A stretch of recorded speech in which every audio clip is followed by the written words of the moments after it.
Hi everyone, and welcome to your monthly Pick a Card Tarot readings for the month of March 2025. If you're new here, my name is Sydney, I'm the Tarot Guy next door, and I use my occult knowledge and intuition to help guide you towards the life you want. If you have a question you want to ask the cards, you'll find information on how to get a private reading below. And if you want to learn how to read the cards, you'll find information on my beginner's course below. I'll be doing 7 card readings, and here are the decks that I have for you.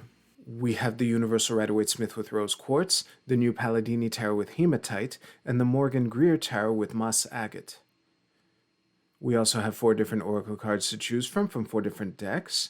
So go ahead and pick which tarot deck and which Oracle card resonate with you the most. It's totally fine if you're drawn to more than one. And as always, you can pause this video if you need more time. As always with collective readings, stick what resonates with you and leave aside what doesn't. If you want to jump straight to your reading, you'll find timestamps below. And with that, let's go right to the readings. Alright, Group 1, let's see what we have for you for March.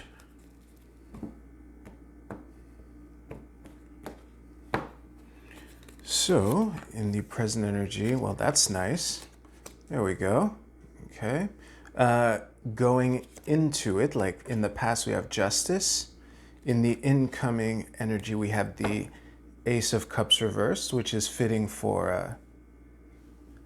Oh, nice. The Ace of Cups reversed incoming is fitting for the reading so far. I'll put it that way. Main advice card is the 8 of Coins reversed, and of course the Sun is there as supporting advice. I have the feeling that I won't pause very long. It would be really funny if it took forever. Anyway, I'll see you right now. Whistle while you work, Group 1. Whistle while you work. That is such a great summary that I'm not going to have very much else to add to this, but basically it's really fitting and striking that the only 3 upright cards in this entire thing are Justice, the Chariot, and the Sun, and especially given where they are. So this is looking like the cleanup after a shitty situation that ended up playing out in your favor. And even though, like, for lack of a better phrase, you were proven right, I'm just oversimplifying the Justice card for brevity here. But for, you know, after having been proven right, now you get to participate in the cleanup anyway, because when you're in that situation, you know, once the post-mortem is done, you still have to deal with the actual reality on the ground, you know? And that cleanup period for a problem that you probably saw coming called out way ahead of time. It's kind of more, it's easier to digest when you know you were right kind of thing. And it's really like every word that I just said so far kind of summarizes every card on the screen so perfectly that it's really difficult for me to add anything. But yeah, it's looking like the opportunity is there. It might take a while, but you know, oh, just as a reminder, nobody likes a sore winner. I just feel like saying that because, you know, you might still be on the throne, but, you know, there's situations like this create opportunity for everyone. So it's important to just, you know, clean up with humility and just whistle while you work. All right, if you like this reading, please give this video a like, and you can use the timestamps in the description below to jump to your Oracle card reading. I'll see you there.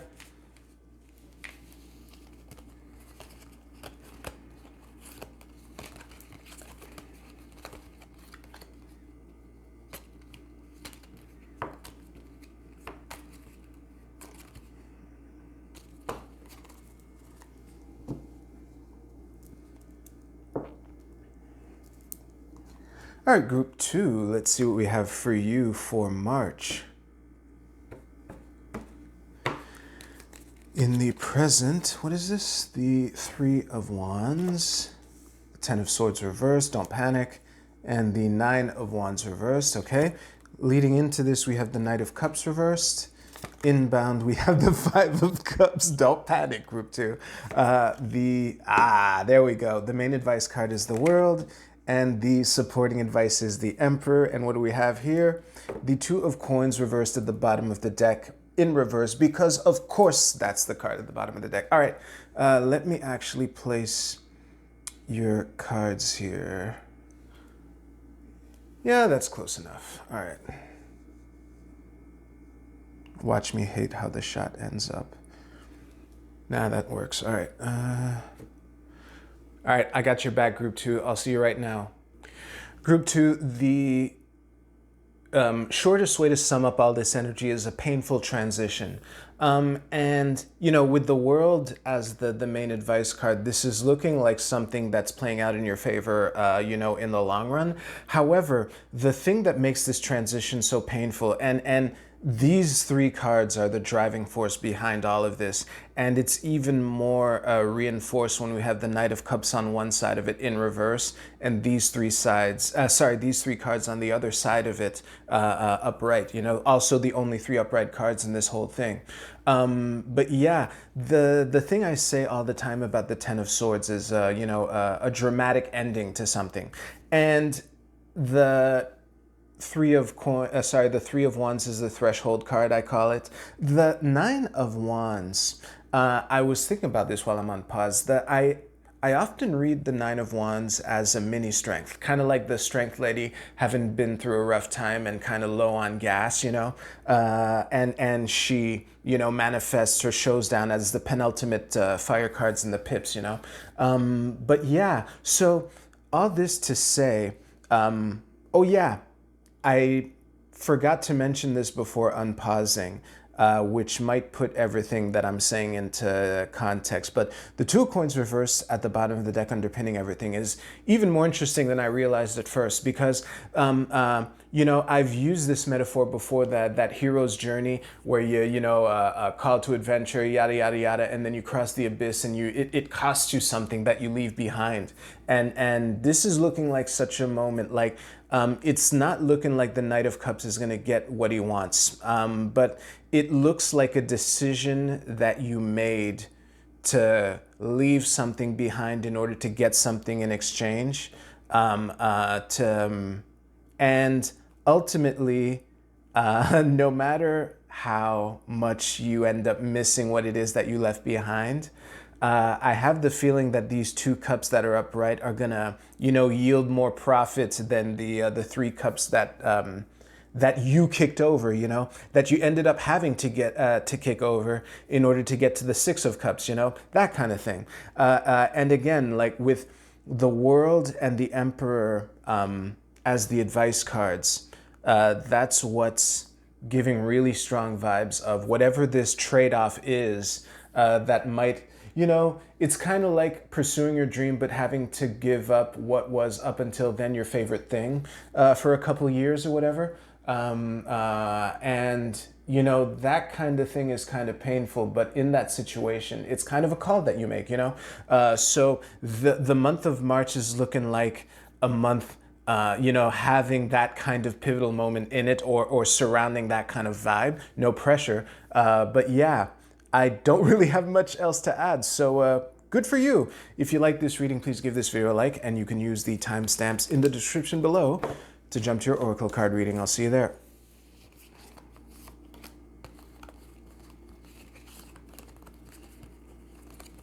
There we go.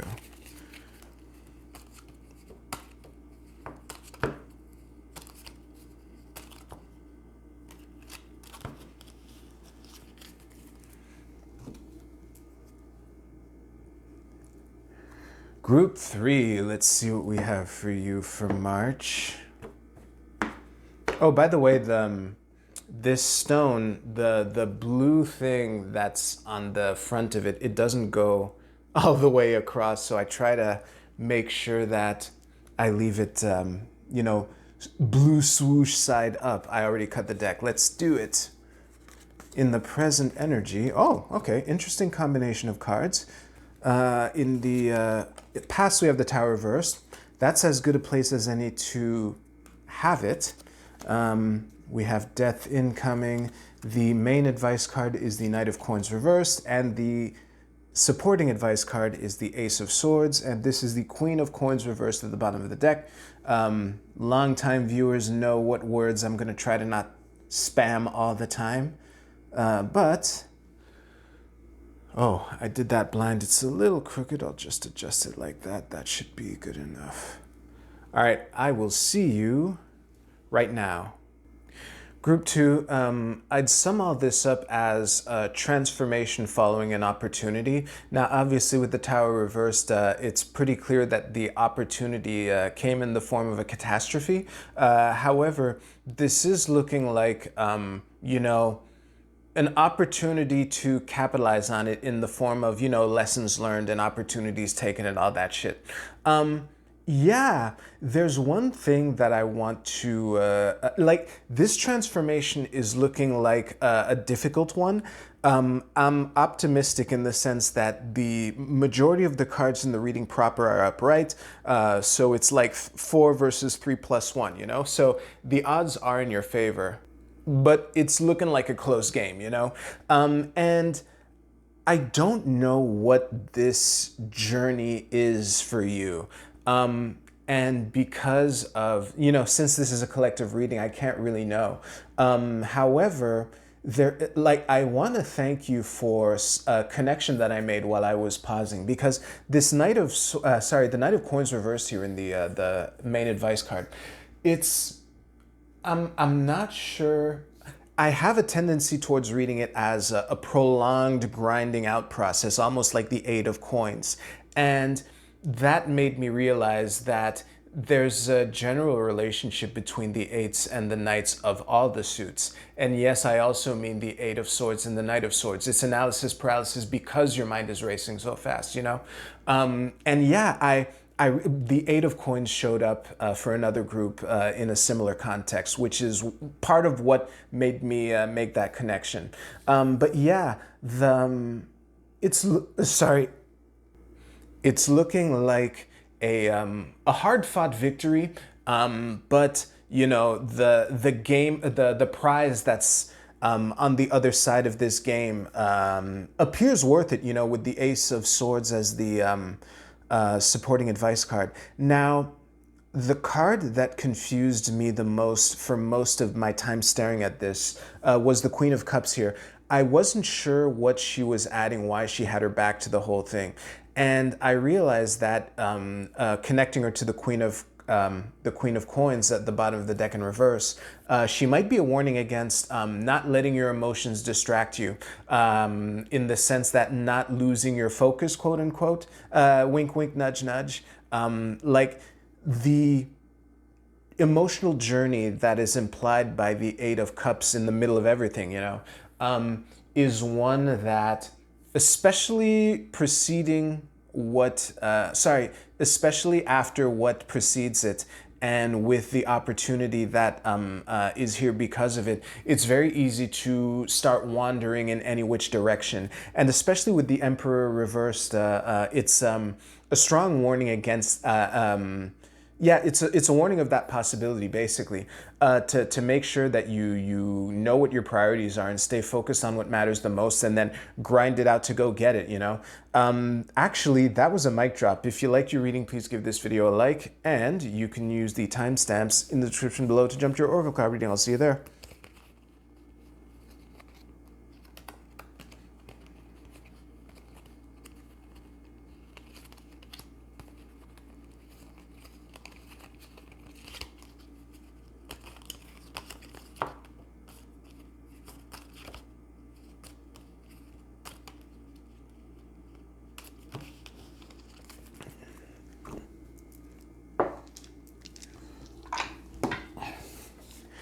Retrograde city going into eclipse season, anyone? Yeah, it's looking like one of those months, but I hope I didn't scare anyone, because I think y'all got this for real.